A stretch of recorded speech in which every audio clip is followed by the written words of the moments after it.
আসসালামু আলাইকুম রহমতুল্লাহ। আজকে শিক্ষণীয় বিষয় হলো সাবমার্সিবল পাম্প বা মোটর। সাবমার্সিবলের কিন্তু দুটি অংশ থাকে, একটা হলো মোটরের কয়েল বা আর্মেচার যার মধ্যে রাখে সেটা, এটা হলো এটার ভিতরে এই কয়েল মনে করো ঢোকানো ছিল, এই যে এটা বের করছো তোমরা কিছুক্ষণ আগে বের করছো। আচ্ছা, এটা কিন্তু বের করছো, ঠিক আছে।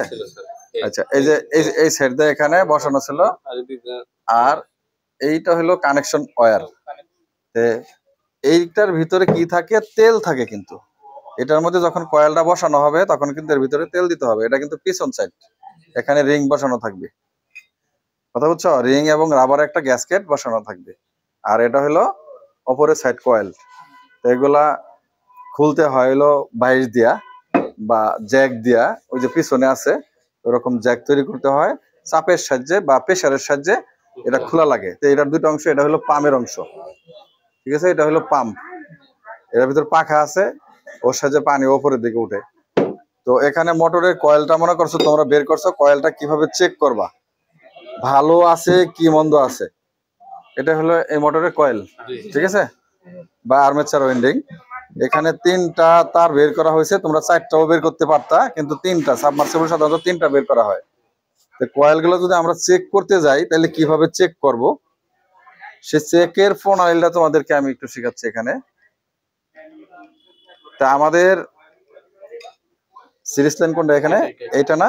হ্যাঁ, সিরিজ লাইন যদি এটা হয় তাহলে এখানে রানিং কমন হিসাবে কালোটা ধরা হয়েছে। তাহলে কিরকম লাইট জ্বলছে? মিটার আছে এখানে, ওহমস মিটার আনো, রানিং স্টার্টিং বের করার উপায় দেখা দিতেছি কিভাবে হয়।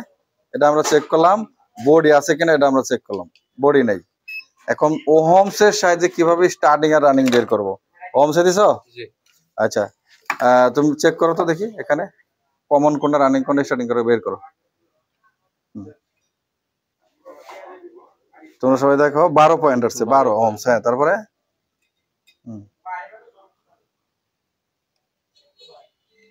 এটা আছে 5, এটা হলো রানিং কয়েল, এটা হলো স্টার্টিং কয়েল। Starting coil. তাহলে রেজিস্ট্যান্স যেটা বেশি আসছে সেটা হলো কি? স্টার্টিং। রেজিস্ট্যান্স যেটা কম আইছে সেটা রানিং। তো এখানে দুইটা কয়েল আছে, দুইটা কয়েল কি? এই যে ভিতরের অংশটা যে কয়েলটা আছে এটা হলো স্টার্টিং কয়েল, বাইরের সাইডের যে কয়েলটা এই দিক দিয়ে বুঝবা, এই যে বাইরের সাইডের যে দুইটা কয়েল এটা হলো রানিং কয়েল, আর এই ভিতর সাইডের যে দুইটা কয়েল সেটা হলো স্টার্টিং কয়েল।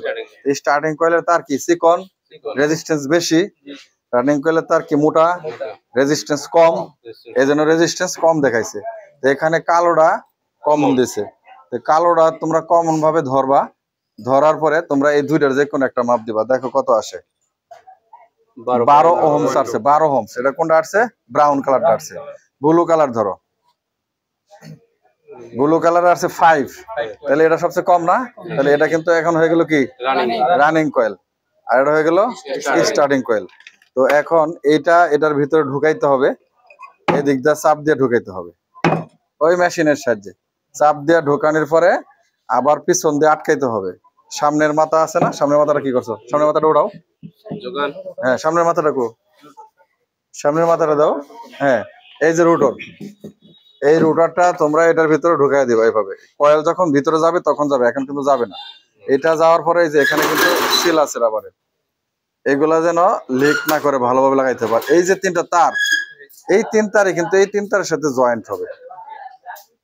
জয়েন্ট এমন ভাবে দিবা যাতে লিক না করে। এর ভিতরে কিন্তু তেল থাকবে, কিছু বলছো? এর ভিতরে তেল থাকবে, তাইলে এইখানে যদি লিক করে তাহলে ভিতরে পানি প্রবেশ করবে, আর যদি পানি প্রবেশ করে তাহলে মোটরটা কি হবে?